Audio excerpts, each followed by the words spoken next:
commencer notre deuxième cours intitulé les généralités sur les éléments. Donc on va voir un autre chapitre. Donc on a terminé pour les protozoaires. C'est un autre chapitre, c'est le chapitre des éléments ou bien des métazoaires. Donc c'est pas un protozoaire, c'est pas un parasite unicellulaire, c'est un parasite multicellulaire, c'est un métazoaire, donc ce sont les éléments. Et on va voir par la suite les cystodes qui parasitent l'homme à l'état adulte. Donc on va faire une petite définition concernant l'élémentologie. Donc c'est quoi l'élémentologie? L'élémentologie c'est la discipline qui s'occupe de l'étude des éléments. Ça veut dire l'étude des vers. Comme vous voyez dans ces images, c'est des éléments macroscopiques, c'est des vers macroscopiques.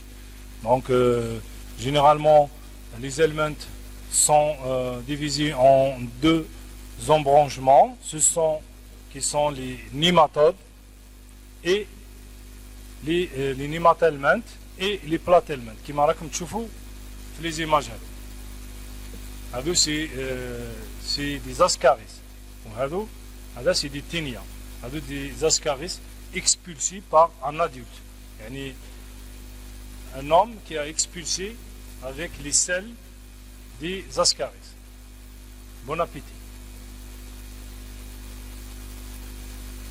Alors dans les éléments, qu'est-ce qu'on voit? On voit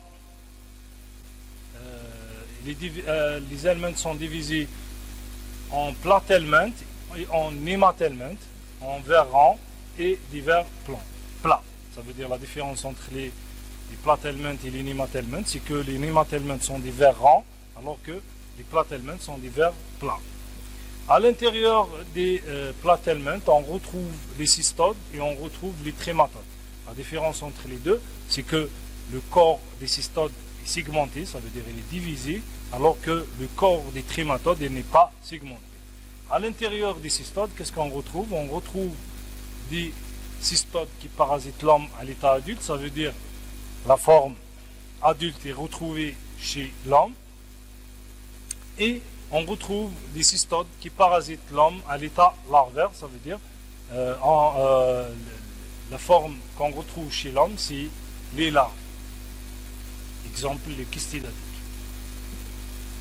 Et pour les trématodes, là, on retrouve les trématodes qui sont hermaphrodites et les trématodes qui sont à sexe séparé. Donc les trématodes hermaphrodites, ce sont les douves. Et les trématodes à sexe séparé, ce sont les schistosaures. Donc on va passer rapidement par les caractères généraux de chaque famille. Donc les caractères généraux des nématodes, donc ce sont des vers rangs, cylindriques et allongés, comme vous voyez dans ces différentes images. Le corps n'est pas segmenté, il n'est pas divisé. Il y a une séparation sexuelle, ça veut dire on retrouve le mâle et la femelle. Généralement, la taille des femelles est plus petite que les mâles, le contraire. Les femelles sont plus grandes que les mâles, ça veut dire qu'il y a un dimorphisme sexuel, et généralement l'extrémité postérieure caudale du mâle elle est recourbée, comme vous voyez, dans cette image. Yani, généralement, les nématodes hadou نلقاو la femelle plus grande que le mâle. ماشي كيما حنا normalement le contraire, sauf quelques cas. Normalement la femme ما تكونش طويلة على الراجل. Mais chez les éléments, c'est le contraire. Alors, pour les nématodes du type digestif, donc il y a deux types de nématodes. Il y a les nématodes du type digestif, il y a les nématodes tissulaires. Pour les nématodes du type digestif, donc généralement elle est de localisation intestinale. Généralement la femelle elle est ovipare, ça veut dire elle pond des œufs. Et généralement l'homme constitue le seul et le principal réserve hôte. Pas réserve. Donc la transmission généralement se fait par la consommation de la forme infestante qui se retrouve généralement sur le sol, par exemple l'ascaris et les trichocéphales. Ou bien la forme infestante peut pénétrer activement la peau, c'est le cas des ankylostomes et des anguilles. Les nématodes tissulaires, donc là, les nématodes qui se développent au niveau des différents tissus. Donc généralement, les différentes, selon les espèces, les nématodes hado, qui se développent au niveau des vaisseaux lymphatiques, le tissu sous-cutané, le tissu conjonctival, comme vous voyez dans cette image, au niveau des muscles, au niveau des cavités naturelles. Généralement, les femelles sont vivipares, ça veut dire ils ne pondent pas des œufs, ils pondent des larves, ils sont larvipares. Et généralement, l'homme est le seul hôte. Les filaires, par exemple, sont des nématodes tissulaires qui sont transmis par un arthropode vecteur. Il y a aussi les dracunculus qui sont transmis par l'ingestion d'un hôte intermédiaire. Donc vous allez voir par la suite ces différents parasites. Donc c'est généralement c'est des généralités. Pour les platelments, les caractères généraux des platelments. Généralement, les platelments regroupent les verbes aplatis. يعني بنقولوا لهم بالعربيه الدوده الشريطيه. نورمالمون تعرفوهم كامل الدوده الشريطيه اللي نلقاوها في العيد. Je sais pas si vous avez retrouvé الدوده الشريطيه هذه. بالك كنتوا تسمعوا بها. Donc c'est des verbes aplatis, c'est des verbes plats. Il n'y a pas de cavité générale. Généralement, ces verbes sont hermaphrodites, ça veut dire qu'il n'y a pas de mâle et de femelle chez les platelments. Le cycle évolutif il est complexe, donc il n'est pas monoxène. Et généralement, la croissance se fait sans mue. Donc, bon, on a terminé pour les platelments. La classe des trématodes. La classe des trématodes, on retrouve deux familles. La famille des douves, des distomatoses et la famille des schistosomiases. Donc les distomatoses ou bien les douves sont classés en trois classes selon la localisation. On retrouve des distomatoses hépatiques, des distomatoses pulmonaires et des distomatoses intestinales. Donc les distomatoses hépatiques sont représentées essentiellement par Fasciola hepatica et par les autres, il y a Fasciola gigantica, Clonorchis, Microcillium dendriticum. Donc vous allez voir dans le cours des distomatoses. Il y a les distomatoses pulmonaires ou bien les paragonimoses. Il y a les distomatoses intestinales représentées essentiellement par Fasciolipsis pisci et Heterophies. Les schistosomiases. Les schistosomiases, la famille des schistosomiases, il y a quatre espèces. Il y a Schistosoma hematobium, responsable de la schistosomiase érogénitale. Il y a la schistosomiase et Schistosoma monsoni, responsable de la bilharziose intestinale. Il y a la Schistosoma intercalatum, responsable de la forme rectale. Schistosoma japonicum, responsable de la forme artério-veineuse. Schistosomiase ou bien la bilharziose, normalement تعرفوها. كاين واحد normalement تعرفوه مات بلا bilharziose. كان يعوم في الفلوف بزاف.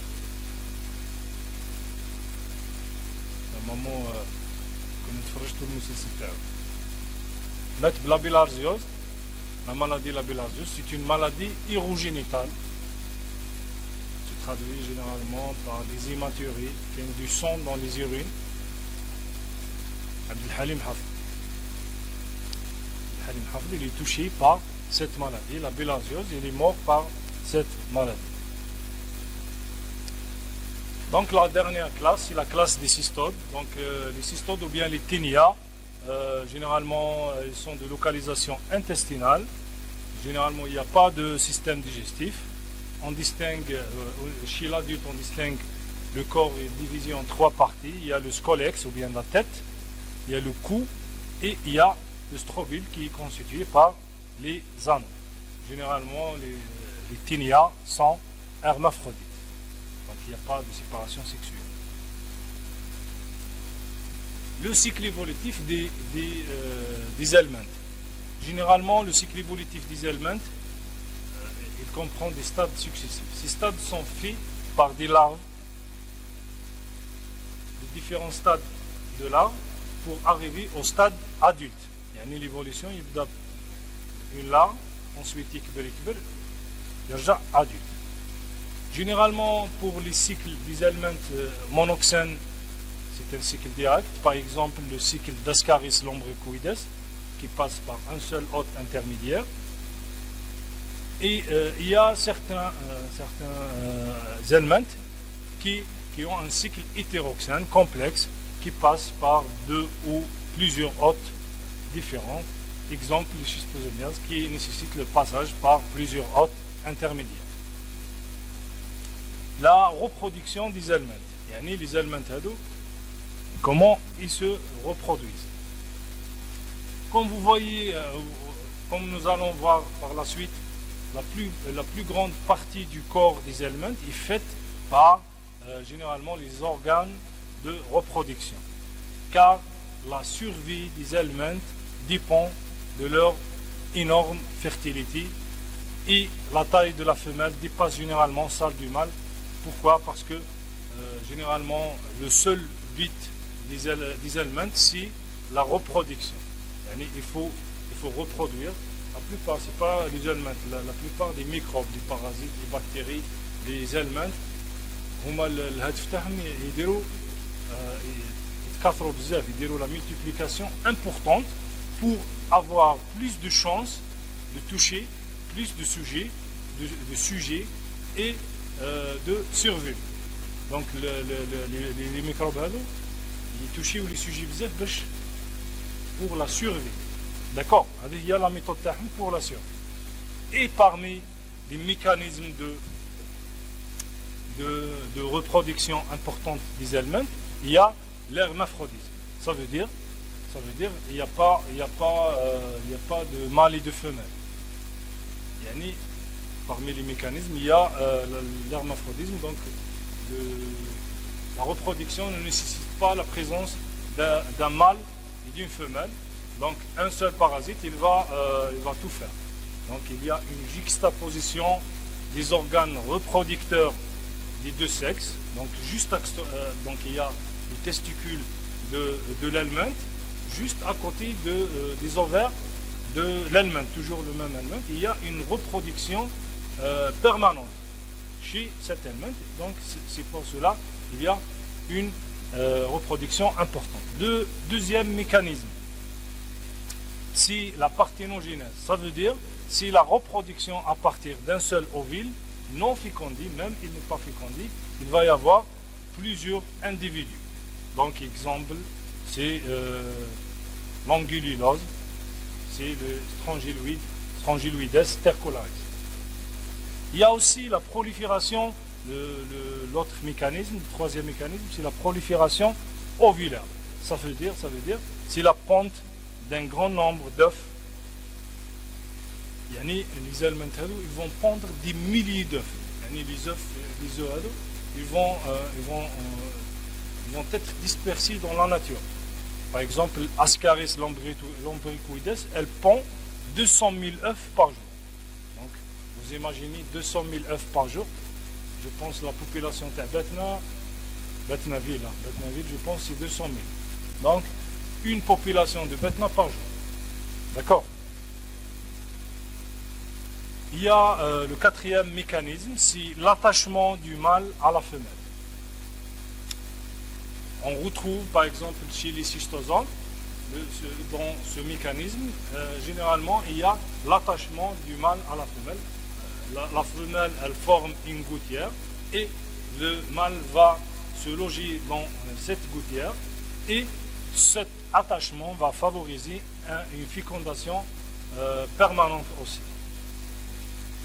Le dernier mécanisme, c'est la polyembryonie, ça veut dire c'est le développement d'un grand nombre d'adultes à partir d'un seul œuf. Donc, un seul œuf, il va donner des larves et ces larves vont donner des adultes. Donc, à partir d'un seul œuf, il va y avoir des milliers d'adultes. L'épidémiologie des aliments. Donc, à l'exception de quelques aliments, la plupart des aliments sont mondialement répartis, donc ils sont cosmopolites. Généralement, les éléments sont des endoparasites. Ils peuvent infecter l'intestin, par exemple les ascaris et les ankylostommes. Ils peuvent infecter le tissu musculaire, par exemple les trichinelles. Ils peuvent infecter le tissu sous-cutané, par exemple les onchocertes. Aussi, ils peuvent infecter les vaisseaux sanguins, comme les schistosomes, ou bien les vaisseaux lymphatiques, comme les filaires. La voie de transmission des éléments est différente. La transmission des éléments peut se faire par voie orale. Exemple, les ascaris, donc la contamination de l'homme se fait par voie orale. La consommation de la viande crue ou insuffisamment cuite, exemple les tinnias, les différents tinnias. Il y a aussi la contamination par l'ingestion du parasite dans les crudités, donc la consommation des crudités souillées par le parasite, c'est le cas de Dicrocelium latam, les différentes eaux. La contamination par l'ingestion du parasite dans l'eau contaminée par l'hôte intermédiaire, exemple, on consomme de l'eau qui contient les cyclopes. Ou bien la contamination par la pénétration active de la peau saine par des larves d'ankylostommes par exemple, ou bien des larves d'angulus. L'homme aussi peut être contaminé par des arthropodes vecteurs. C'est le cas des filaires, les différents filaires. Donc, l'homme peut rattraper ces filaires par la piqûre d'un arthropode. Le diagnostic de laboratoire des éléments. Comment on fait le diagnostic? Donc, généralement, les éléments sont macroscopiques. Les éléments, on peut نشوفهم à l'œil nu. Généralement, le malade, il peut le parasite, il dit voilà, qu'est-ce que je retrouve? Donc, là, on peut faire l'identification macroscopique. Généralement, les spécialistes, quand on voit un parasite, on dit qu'il s'agit de tel ou tel parasite. Donc, on fait l'identification macroscopique. Donc, cette découverte peut être fortuite ou bien, par exemple, une découverte par le passage de filaires dans les conjonctives de l'œil. Donc, on le voit à l'œil nu. Parfois, on ne peut pas faire l'identification macroscopique. Donc, on a recours à des techniques microscopiques. Donc, on fait l'identification microscopique. Comment on fait l'identification microscopique? C'est par la recherche, par exemple, la recherche des œufs ou bien des larves dans les selles. C'est le cas des ascaris et des ankylostommes, aussi des angulules. Aussi, la recherche des œufs dans les urines. C'est le cas des schistosomes, des schistosomiases, schistosoma hématobium. Ou bien la recherche des œufs dans les biopsies rectales, le cas de la schistosomiase intercalatum. Recherche des œufs dans le prélèvement périanal, on fait un scotch test anal à la recherche des oxyures. Les oxyures, تعرفهم؟ les oxyures هو الدود الابيض هذاك، الدود الابيض اللي كنا صغار كانوا نلقاوه، كانوا يقولوا لنا ما تاكلوش السكر باش ما يخرج لكمش الدود الابيض هذاك، تعرفوه؟ دونك سي لي زوكسيور. ان فيت هم كانوا يكذبوا علينا السكر وما يديرش الدود الابيض هذاك، مش هو. Alors, et on fait la recherche des œufs aussi dans les crachats, en cas de Paragonimus. On fait aussi la recherche des microfilaires dans le sang et la peau. Parfois, on ne peut pas arriver à identifier le parasite. Donc, on a recours à des techniques immunologiques qui permettent la recherche des anticorps dans les infections par les chistidatiques, par exemple le chistidatique, les filaires, les trichinelles. Donc on ne peut pas faire la recherche de l'élément ou bien de ces œufs. Donc là on a recours à la recherche des anticorps anti-parasites.